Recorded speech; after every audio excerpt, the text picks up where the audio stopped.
Hi hello నమస్తే అండి. ఈరోజు నేను చేయబోయే రెసిపీ పెసరపప్పు చారు అండి. ఇది ఎండలకి బాగా చలవ చేస్తుందండి. చాలా సింపుల్గా చాలా టేస్టీగా ఉంటుందండి. అందరూ ఒక్కసారి ఇలా ట్రై చేయండి. మరి ప్రాసెస్ చూసేద్దామండి. పెసరపప్పు చారుకి పెసరపప్పు అండి మెయిన్ ఇంగ్రీడియంట్. అల్లం అంతేనండి, చాలా సింపుల్గా కాసేసుకోవచ్చు. ఒకసారి ఇలా ట్రై చేయండి. మరి ఈ పప్పుని మనం కడిగేసుకుని బాగా స్టవ్ మీద పెట్టుకుందామండి. కుక్కర్లో అయితే పెట్టుకోకండి, చారు జిగురుగా వచ్చేస్తుంది. నార్మల్గా ఉడికించుకోండి. పెసరపప్పు అయితే కడిగేసి స్టవ్ మీద పెట్టానండి. ఇది మెత్తగా ఉడకాలండి. కొంచెం కొంచెం వాటర్ వేసి మెత్తగా ఉడికించుకోండి. ఉడికాక కలుద్దాం. చూడండి, పెసరపప్పు ఉడుకుతుంది కదండి. దంచిన అల్లం అయితే వేసేసుకుందామండి.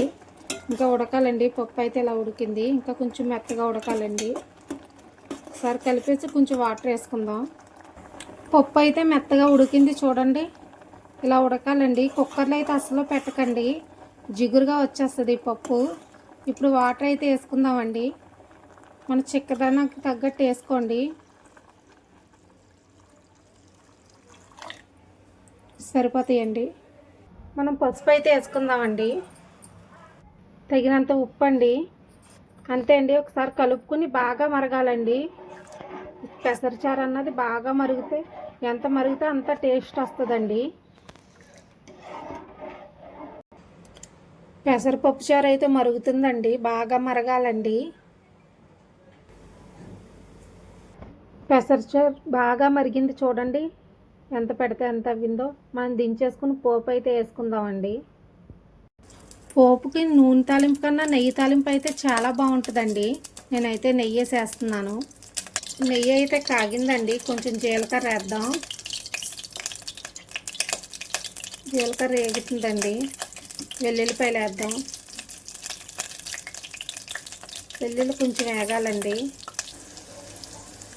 వెల్లుల్లిపాయ వేగిందండి. ఎండుమిరపకాయ, కరివేపాకు. పోపు వేగిపోయిందండి. ఇంగువ అయితే వేయండి. ఇంగువ వేస్తే చాలా బాగుంటుంది. కొంచెం ఇంగువ ఇంతండి. పోపు వేగిపోయింది. మనం పక్కన పెట్టుకుని పెసరచారు అయితే ఇందులోకి వేసేసుకుందాం.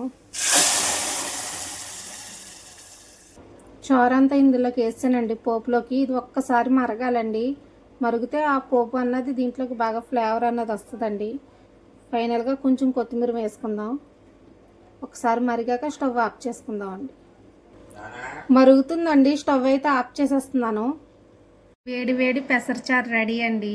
ఈ పెసరపప్పు చారు చాలా టేస్టీగా ఉంటుందండి. ఎండాకాలం బాగా చలవ చేస్తుంది. అందరూ తప్పకుండా ట్రై చేయండి. చాలా సులువుగా ఉంటుంది.